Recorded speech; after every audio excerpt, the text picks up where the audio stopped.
সুপ্রিয় দর্শক, স্বাগত জানাচ্ছি সংবাদ প্রকাশের নিয়মিত আয়োজন ক্রিকেট টকে। আপনাদের সঙ্গে আছি আমি কাজী পাপ্পু। সকল জল্পনা কল্পনার অবসান ঘটিয়ে বাংলাদেশ দলের ওয়ানডে অধিনায়ক হলেন Shakib Al Hasan. Asia cup, New Zealand series এবং বিশ্বকাপে তার নেতৃত্বেই খেলবে বাংলাদেশ দল। এছাড়াও আগামীকাল ঘোষণা করা হবে এশিয়া কাপের প্রাথমিক স্কোয়াড। এই সকল বিষয় নিয়ে আজ আমাদের সাথে স্টুডিওতে উপস্থিত রয়েছেন সিনিয়র সাংবাদিক অগর মণ্ডল। অগরদা, আপনাকে স্বাগত সংবাদ প্রকাশের স্টুডিওতে। ধন্যবাদ বাপু। আর দাদা, অনেক জল্পনা কল্পনার অবসান ঘটিয়ে সেই সাকিবকেই অধিনায়ক করা হলো।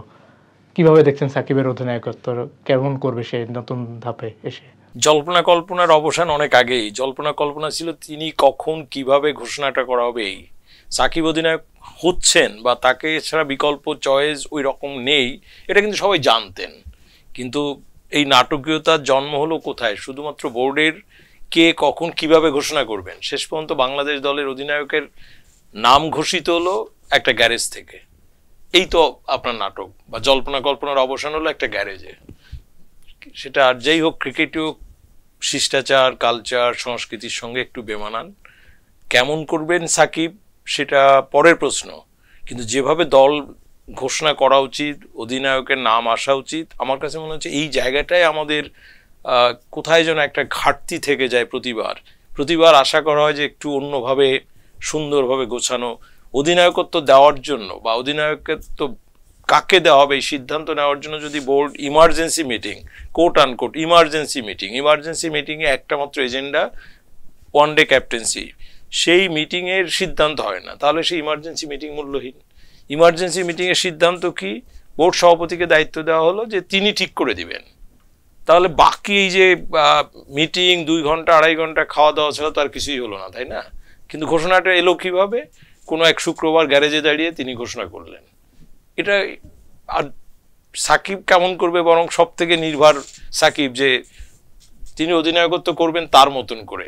আমি বিশ্বাস করি সাকিব এই জায়গায় অন্যদের টেনশন থাকতে পারে, অন্যদের অনেক রকমের দ্বিধাদ্বন্দ্ব থাকতে পারে, এবং সাকিব দেখেন যখন এইসব হচ্ছে সে নিশ্চিত তার নিজের শহরে ঘুরে বেড়াচ্ছেন খুব নির্ভরভাবে।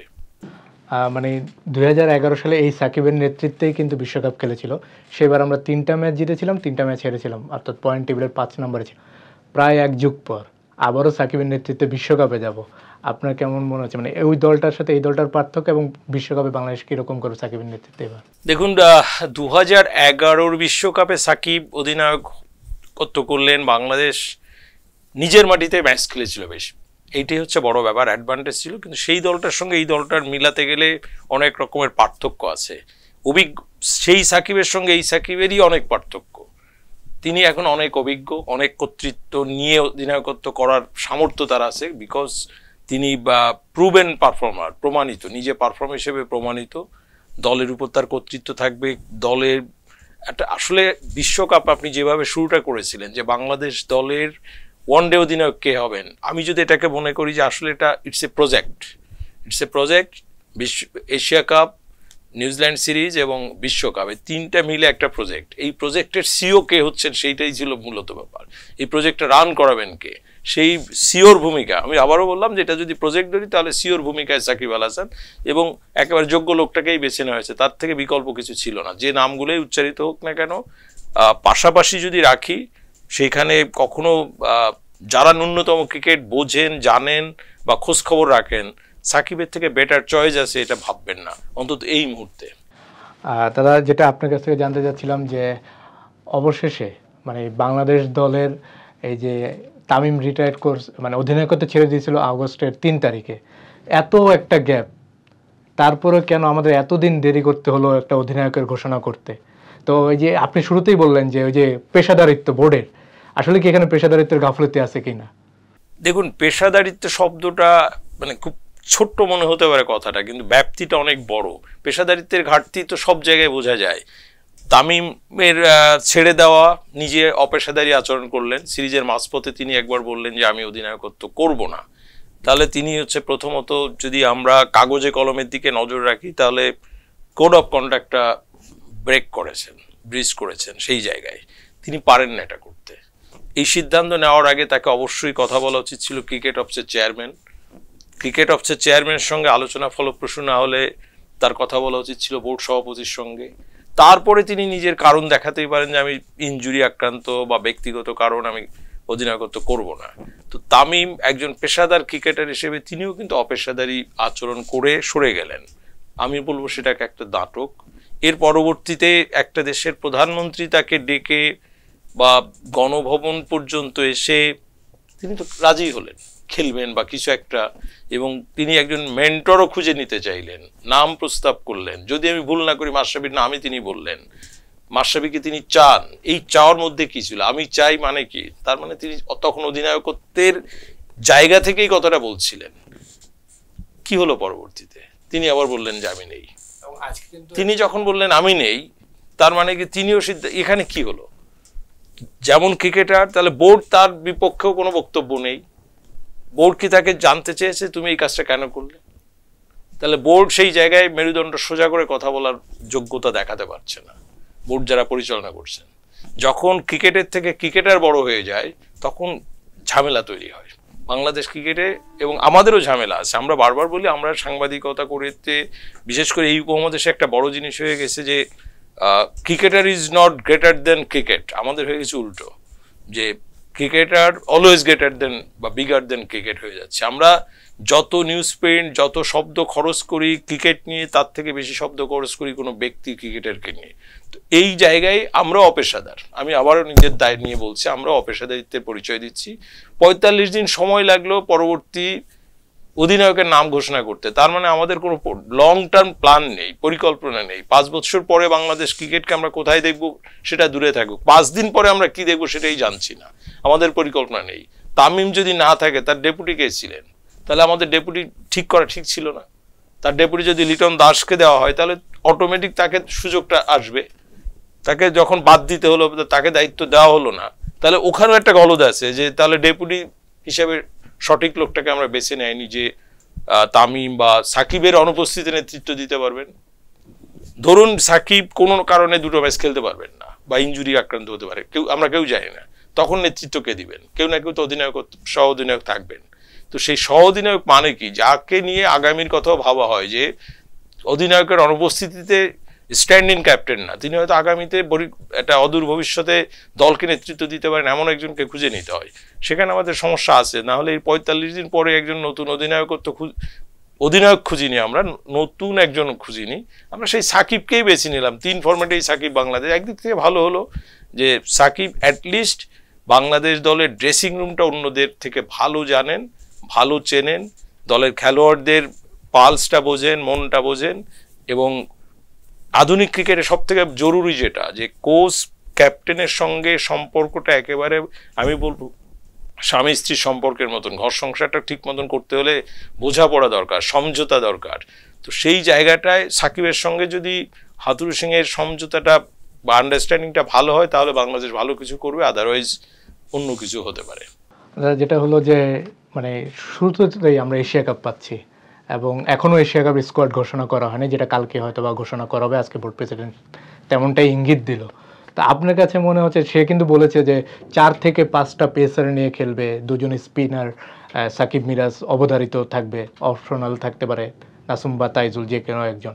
তো ওভারঅল যদি এই কন্ডিশনে আমাদের আসলে 5টা পেসার বা 4টা পেসার কতটুকু যৌক্তিক থাকবে? কারণ আপনি অনেকগুলা সময় ভারতের খেলা দেখেছেন, শ্রীলঙ্কায় ছিলেন, পাকিস্তানেও গিয়েছেন। তো ওভারঅল উইকেট কন্ডিশন সব আমাদের কন্ডিশনের মতোই। না, এইখানে আমার একটু দ্বিমত আছে যে এশিয়া কাপ এই দলটাই একেবারে বিশ্বকাপ খেলবে, আমি এই থিওরিতেও বিশ্বাসী না। কারণ হচ্ছে এই কারণে, এশিয়া কাপটা এসিসির, এশিয়া কাপটা হাইব্রিড থিওরিতে হচ্ছে। পাকিস্তান অর্ধেক ম্যাচ, শ্রীলঙ্কায় বেশি ম্যাচ হচ্ছে, এরকম একটা অবস্থায় শ্রীলঙ্কান কন্ডিশন পাকিস্তানের কন্ডিশনের সঙ্গে একটু পার্থক্য অবশ্যই আছে। আবার যখন বিশ্বকাপটা হবে সেটা ভারতে, সেটা শুরু হয়ে যাচ্ছে অক্টোবরে, একটু ঠান্ডা পড়বে এবং ভারতের এক একটা স্টেট বা এক একটা রাজ্য, এক একটা ভেন্যুর কন্ডিশনটা এক এক রকম, উইকেটের আচরণ ভিন্ন হবে। আর আইসিসির টুর্নামেন্ট, এটা মাথায় রাখতে হবে, আইসিসির টুর্নামেন্ট, সেই টুর্নামেন্টে আইসিসি অবশ্যই চাইবে এমন উইকেট যে উইকেটে প্রচুর রান হবে।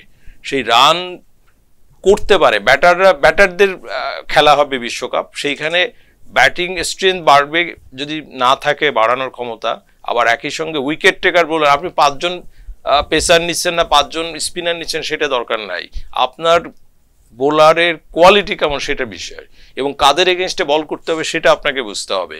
আপনি এশিয়া কাপেও যাদের বিপক্ষে বল করবেন আপনি কিন্তু তা না, আপনি ভুলে যাবেন না যে আমরা সম্প্রতি যে অ্যাসেস দেখলাম, আপনি দেখেন যে ইংল্যান্ড টিম টেস্ট ক্রিকেটে 5-এর উপরে রান করছে ওভার প্রতি, সেই ইংল্যান্ড ইন্ডিয়া আসলে ব্যাটিং উইকেট পেলে কি করবে? ওই পেস বোলিং অস্ট্রেলিয়ান পেসাররা যেখানে হাবুডুবু খেয়েছে রান সামাল দিতে, সেখানে আমরা কি করতে পারবো? আর আপনার হাতের রিসোর্স কি আছে সেটা হচ্ছে বড় ব্যাপার। আপনার হাতে রিসোর্স না থাকলে আপনি ঘুরে ফিরে ওই 14 জন ঠিক করতে হবে, এর বেশি কিছু করার নেই আপনার হাতে। এখন পেস বোলাররা ভালো করছে বাংলাদেশে সাম্প্রতিক সময়, এটাই সত্য। অ্যালেন ডোনাল্ড এই কাজটি করেছেন, একটা ইউনিট তৈরি করেছেন। কন্ডিশনটা যদি সেরকম হয়, আমি খুব আশাবাদী হতে পারি না যে পেস বোলিং কন্ডিশন হবে ভারতের উইকেট, কখনোই না। আবার এমনও হতে পারে যে ঠিক আছে ওই উইকেটেই বল যদি পুরানো হয় তাহলে রিভার্স সুইং আদায় করে নিচ্ছেন, তো রিভার্স সুইং করানোর ক্ষমতা যাদের থাকবে সেই সব পেসাররা এফেক্টিভ হবে প্রথম দিকে বলটা পলিশ কমিয়ে দেওয়ার পরে। আর আপনার হাতে বরং অ্যাডভান্টেজ যে ঠিক আছে দুজন ভালো স্পিনার আছেন, একজন বাহাতি অটোমেটিক চয়েস সাকিব আল হাসান আর একজন মেহেদি মিরাজ, বাড়তি একজন স্পিনার নিতে পারেন আপনি। সব থেকে বাংলাদেশ টিমের বড় সমস্যা হচ্ছে 7 নম্বরে কে খেলবেন, সেই জিনিসটাই আপনার কাছ থেকে প্রশ্ন, আসলে কাকে রাখবেন আপনি? আমি আবারও বলছি যে এই এশিয়া কাপে একই অবস্থা হবে, রান উৎসবই হবে। আমার মনে হয় যে রান বেশি হবে। পাকিস্তানে একটু ডিফারেন্ট হতে পারে, কারণ পাকিস্তানে পেস বোলাররা বাড়তি সুবিধা পাবে, কারণ পাকিস্তানের নিজের স্ট্রেংথ পাকিস্তান ভালো করে জানে, তার স্ট্রেংথ পেস বোলিং এবং উইকেটও খানিকটা পেস সহায়ক হবে। সুতরাং সেখানে পেস বোলাররা ভালো করলেও আবার পাকিস্তান টিমের স্পিনার আছে, ভারতীয় টিমেও শ্রীলঙ্কান টিমে ভালো ভালো স্পিনার আছে। সেরকম জায়গায় যে আপনি টপ মিডল অর্ডারে যদি কেউ ব্যর্থ হয়, কেউ মানে হঠাৎ যদি ধস নামে, তাহলে ইনিংস মেরামত করে টেনে নেওয়ার ক্ষমতা রাখেন এমন একজনকে খুঁজতে হবে। এখানে তিনি ব্যাটিং অলরাউন্ডার না সিমিং অলরাউন্ডার না স্পিনার অলরাউন্ডার এটা বিবেচ্য বিষয় না। আমি এখনো বিশ্বাস করি এমন একজনকে দলে দরকার যিনি দলের ইনিংস প্রয়োজনে মেরামত করতে পারবেন, প্রয়োজনে 10-11 রানও যদি দরকার হয় শেষ দিকে এসে সেইটা করার ক্ষমতা রাখে, বিগ হিটার হতে হবে তাকে। চয়েস আমি বলতে পারবো না কারণ আমি সিলেক্টর না, আমি বলতে পারবো না কারণ আমি প্রেসিডেন্ট না। প্রেসিডেন্ট অনেক কিছু অগ্রিম বলতে পারেন, বলে দেন যেটা হয়তো ঠিক বেমানান, তারপরে উনি বলে দেন ওইটাই হয়। তা আমি তো ওই জায়গায় না, আমি এই কারণে এটা বলতে পারবো না কারণ না। আর সেটা হলো দাদা, এশিয়া কাপে তামিম থাকতেছে না অবধারিতভাবে ওপেনিংয়ে লিটনের সাথে। আপনি যদি কাউকে রাখতে চান তাহলে কে? যেমন সৌম্য সরকারের নাম আসছে, অনেকে তানজিম তামিমের কথা বলতেছে, কিংবা রনি তালুকদার, এদের নামই আসতেছে বারবার। তো আপনি এতদিন ধরে খেলাকে দেখছেন, সবাইকেই জানেন, তো কাকে যদি স্পেসিফিক একজনের নাম জানতে চাই? দেখো এখানে যদি একটা কথা হচ্ছে কি, টিম ম্যানেজমেন্টের একটা ব্যাপার থাকবে, টিমটাকে গুছিয়ে নেওয়ার ব্যাপার থাকবে, অপিনিয়নটা বেশি থাকবে, একাদশ কেমন হবে সেটা কোচের একটা ভূমিকা থাকবে এখানে। সাকিব সব করলেও এই জায়গায় থাকবে। বাংলাদেশ অবশ্যই চাইবে বাহাতি ডানহাতি একটা কম্বিনেশন ওপেনিংয়ে। তামিম থাকলে যা কাজটা সহজ হয়ে যেত, লিটন ডানহাতি উনি বাহাতি, যেহেতু তামিম নেই তাহলে সেই ক্ষেত্রে একজন বাহাতিকেই খুঁজে নিতে হতে পারে। আর কি কারণ আমি ঠিক কারণ ওইভাবে ব্যাখ্যা করতে পারবো না বা বলতেও চাইবো না। হাতুড়ি সিং এর হয়তো খানিকটা দুর্বলতাও আছে সৌম্য সরকারের প্রতি। আবার সৌম্য রান যদি যেদিন করে ফেলতে পারেন, তিনি বড় রান করার ক্ষমতা রাখেন, যে কোনো বোলারকে উড়িয়ে দেওয়ার ক্ষমতা রাখেন, ম্যাচ উইনারও হয়ে যেতে পারেন, সেই ক্ষমতা তার আছে। খানিকটা বোলিংও করতে পারেন, যদি প্রয়োজন হয় 1-2 ওভার করে দিতে পারেন। সৌম্য সরকার অনেক বেটার চয়েস, এগিয়ে থাকা একটা খেলোয়াড় হতে পারেন হাতুড়ি সিং এর দৃষ্টি থেকে। এখন সাকিব কিভাবে চিন্তা করছেন, তবে নিশ্চয়ই একটা বাহাতি ডানহাতি কম্বিনেশন লাগবে। দাদা, এশিয়া কাপ এবং বিশ্বকাপে সবাই বলতেছে যে এবার বাংলাদেশ বিশ্বকাপ ফাইনাল খেলবে, এবং এটা কি আসলে আবেগ হয়ে বলতেছে কিনা? এবং মাশরাফিও কিন্তু একটা স্ট্যাটাস দিয়েছিল যে 4 বছর পর তোমার নেতৃত্বেই বাংলাদেশ ফাইনাল খেলবে, অর্থাৎ নেতৃত্ব কিন্তু সাকিব আল হাসানই পেয়েছে।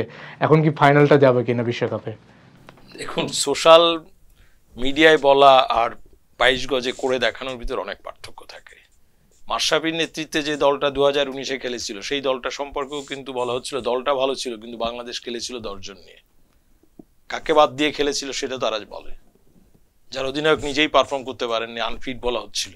মানে আমি শব্দটা with all due respect, Mashrafe one of the greatest cricketer বাংলাদেশে এবার প্রডিউস, কোনো সন্দেহ নাই, কিন্তু 2019-এর বিশ্বকাপে তার যে পারফরমেন্স সেটা ছিল সত্যিই বাংলাদেশ 10 জন নিয়েই খেলেছে, একজনকে বোঝা হিসেবে মনে হয়েছিল। এখন সাকিবের নেতৃত্বে এই দলটা তারুণ্যে দীপ্ত আছে, একই সঙ্গে অভিজ্ঞ অনেক ক্রিকেটার আছে, মুশফিক আছে, সাকিব নিজে আছেন, মিরাজকে আপনি এখন অভিজ্ঞ খেলোয়াড়ের তালিকায় রাখতে হবে, আপনার তাসকিন আছে দুর্দান্ত ফর্মে, একজন ভালো পেস বোলার, এরকম একটা দল নিয়ে আপনি আশাবাদী হতে পারেন। কিন্তু আবেগের কারণে আপনি যদি বিশ্বকাপ ফাইনাল খেলার স্বপ্ন দেখেন, এটা একটু বাড়াবাড়ি। স্বপ্ন আর বাস্তবের ভিতর আকাশ পাতাল পার্থক্য। এটা আরব সাগর পাড়ে হোক আর প্রশান্ত মহাসাগর হোক, এখানে অনেক পার্থক্য থেকে যায়। এই দলটা প্রথমত হচ্ছে যে কেমন শুরু করবে। আফগানিস্তানের বিপক্ষে আপনার বিশ্বকাপটা শুরু করতে হবে, আফগানিস্তানের বিপক্ষে ম্যাচটা আগে জিতুন, তারপরে ভাবুন ম্যাচ বাই ম্যাচ কোথায় যেয়ে পৌঁছাতে পারেন। এবারের যে ফরম্যাট, সেই ফরম্যাটে ফাইনাল না সেমিফাইনাল পর্যন্ত পৌঁছাতে হলে অনেকগুলো ম্যাচ জিততে হবে। এবার আপনি যেমন চিন্তা করছেন, অন্যরাও সেই দলগুলোর স্ট্রেংথটা যদি পাশাপাশি রাখেন, যে আপনার দলে কজন ম্যাচ উইনার আছে, অন্য দলে কজন ম্যাচ উইনার আছে। আপনি যদি, আমি স্পেসিফিক বলি, ফেভারিটের তালিকায় কারা, সেমিফাইনাল খেলা 4টা দল যদি হিসাব করেন, আপনি তো বাংলাদেশকে রাখতে পারছেন না, কাগজে কলমে রাখতে পারছেন না। ঘটতেই পারে, ক্রিকেটে সবকিছু ঘটতে পারে। 83-তে ইন্ডিয়া বিশ্বকাপ জিতবে কেউ ভাবেনি। 75 থেকে 83 পর্যন্ত ওয়েস্ট ইন্ডিজ মাত্র 2টো ম্যাচ জিতেছিল, এই 2টো ম্যাচ হেরেছিল বিশ্বকাপে, সেই দুটোই ইন্ডিয়ার এগেনস্টে জিতেছিল, এই হেরে গিয়েছিল, এবং ভারত বিশ্বকাপটা জিতেছিল। তো এইভাবে যদি চিন্তা করেন, নিজের মাটিতে বিশ্বকাপ হবে, ভারতকে আপনি আপাতত অন্তত সেমিফাইনালের আগে বিদায় নিবে ভারত, সেমনটি ভাবা যায় না। দ্বিতীয় প্রশ্ন হচ্ছে যে পাকিস্তান, আপনি কিভাবে তাকে দূরে সরিয়ে রাখবেন। তৃতীয় হচ্ছে অস্ট্রেলিয়া, কিছু না হলেও যার ঘরে এতগুলো বিশ্বকাপ ট্রফি, সেই দলটার শেষ রক্তবিন্দু পর্যন্ত দিয়ে যারা লড়াই করে যায়। সাথে ইংল্যান্ড, কি ভয়াবহ ক্রিকেট খেলে। আমি ভয়াবহ বলছি, বিভৎস সুন্দর বলতে যা বোঝায়, ভয়ঙ্কর সুন্দর বলতে যা বোঝায়, ওরা ওরকম ক্রিকেট খেলছে এখন। নিউজিল্যান্ড ডার্ক হর্স, যে কোনো সময় যা কিছু করতে পারে। এর ভিতর বাংলাদেশকে কই পাই, আমি তো খুঁজেই পাই না যে সেমিফাইনাল পর্যন্ত পৌঁছানোর জন্য বাংলাদেশ। কিন্তু হ্যাঁ, আপনি যদি আবেগ দিয়ে সমর্থকের দৃষ্টি থেকে দেখেন, তখন মনে হবে যে বাংলাদেশে তো খেলা উচিত ফাইনাল। আপনি ফাইনাল খেলার কথা বলেন কেন? তাহলে বলেন যে বাংলাদেশের চ্যাম্পিয়ন হওয়ার কথা। আপনি চ্যাম্পিয়ন হোক, স্বপ্ন দেখলে বড় দেখেন, না দেখলে দেখেন না, বাস্তবের জায়গায় দাঁড়িয়ে থাকেন যে হ্যাঁ, যদি বাংলাদেশ অ্যাটলিস্ট বড় অঘটন না, বাংলাদেশ এখন জেতা মানে অঘটন না, অ্যাটলিস্ট বড় দলগুলোর সঙ্গে চোখে চোখ রেখে লড়াই করুক, 5-7 মানে একের পর এক ম্যাচগুলো জেতার অভ্যাস থাকুক। আমি বারবার বলছি যে আফগানিস্তানের বিপক্ষে জয়টা, আফগানিস্তানের বিপক্ষে প্রথম ম্যাচে টার্নিং পয়েন্ট হয়ে যেতে পারে বাংলাদেশের। যদি মোমেন্টামটা পেয়ে যায় বাংলাদেশ, একের পর এক শ্রীলঙ্কা বা অন্যান্য দলগুলোকে যদি হারাতে পারে, বাংলাদেশে একটা সম্ভাবনা তৈরি হবে শেষ দিকে এসে। সেই সম্ভাবনাটা বাংলাদেশকে তৈরি করতে হবে অনেক যদি কিন্তুর উপর, অন্য দলগুলোকেও কিন্তু খারাপ করতে হবে। যেটা হলো যে একটু বিশ্বকাপের দিকে যাই, যে বিশ্বকাপের যে সূচিটা, মানে এখন পর্যন্ত কয়দিন পর পরে আইসিসি সূচি পরিবর্তন করতেছে বারবার, যে কোনো কারণেই হোক। তো এই যে সূচি পরিবর্তনগুলা, এবং বাংলাদেশের একটা ম্যাচের আগে মানে 10 তারিখের পর আবার 13 তারিখ, মানে 2টা গ্যাপ, এক জায়গা থেকে আরেক জায়গায় ট্রাভেল, সেক্ষেত্রে এই যে ট্রাভেল করে আসলে কতটুকু পারফর্ম করতে পারবে, এই যে সূচির পরিবর্তনে খেলার উপরে কোনো প্রভাব পড়বে কিনা? পেশাদার ক্রিকেটারদের জন্য এটা কিন্তু খুব একটা বড় কোনো বিষয় না। আপনি মাঝখানে 2 দিন ট্রাভেল, কি 2 ঘন্টা 2.5 ঘন্টার ফ্লাইট, এর বেশি তো আর কিছু না। আর একদিন মাঝখানে প্র্যাকটিস করতে পারলেই হলো, এটা খুব বড় প্রভাব ফেলে না। আপনি বলতেই পারেন যে বিশ্বকাপটা লম্বা সময় নিয়ে হবে, লম্বা সময় বলতে হচ্ছে হয়তো প্রায় 1.5 মাস ধরে বিশ্বকাপ হবে। সেই জায়গায় সেই দলটাই চ্যাম্পিয়ন হবে যারা শুরু থেকে শেষ পর্যন্ত ধীরে ধীরে ধীরে ধীরে পিক করবে এবং নিজেদের ফিটনেস লেভেল ওই পর্যায়ে ধরে রাখতে পারবে, পারফরমেন্সের ধারাবাহিকতা ধরে রাখতে পারবে, তারাই সফল হবে। এবং এই লম্বা সময় বিশ্বকাপ হওয়ার আর একটা নেতিবাচক প্রভাব পড়তে পারে খেলোয়াড়দের ইনজুরির উপর, যে লম্বা সময় অনেক রকম ঘটনা ঘটতে পারে, ঘটনা দুর্ঘটনা অনেক কিছু ঘটতে পারে। আমি সেই কারণে বলছি যে খেলোয়াড়দের পারফরমেন্সে কোনো প্রভাব পড়বে বলে আমি বিশ্বাস করি না, কারণ এখন বিশ্বের সব খেলোয়াড়ই পেশাদার, সারা পৃথিবী জুড়ে তারা ক্রিকেটের ফেরিওলার মতন ঘুরে বেড়ায়, T20 খেলে বেড়াচ্ছে, একদিন পর পর যে ম্যাচ খেলছে। সুতরাং তাদের ফিটনেস লেভেল এমন জায়গায় পৌঁছে গেছে, এখানে খেলোয়াড়দের উপর কোনো প্রভাব ফেলবে না। অজুহাত হিসেবে দাঁড় করাতে হলে তখন আপনি বলতেই পারেন যে বোধহয় এটা একটা কারণ। দাদা, পুরো টুর্নামেন্টটা কিন্তু 45 দিনের, এত লং টাইম। আমরা ফিফাও কিন্তু দেখি না যে 1 মাসের উপরে হয় না।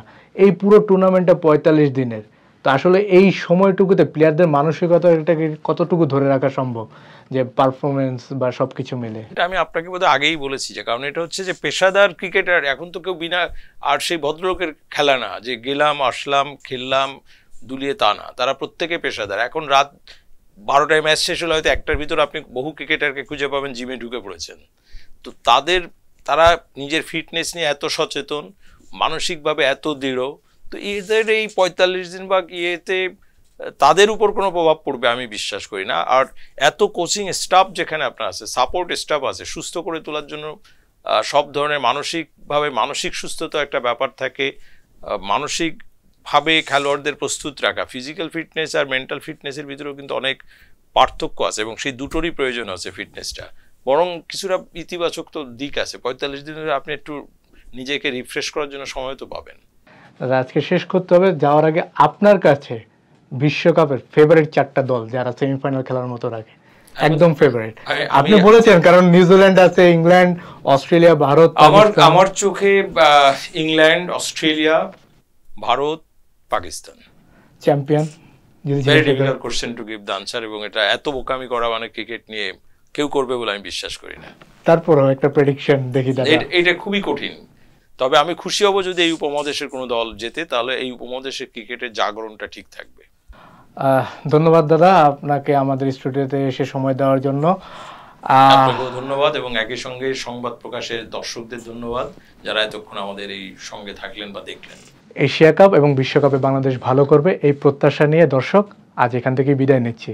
আমাদের সাথে থাকার জন্য ধন্যবাদ।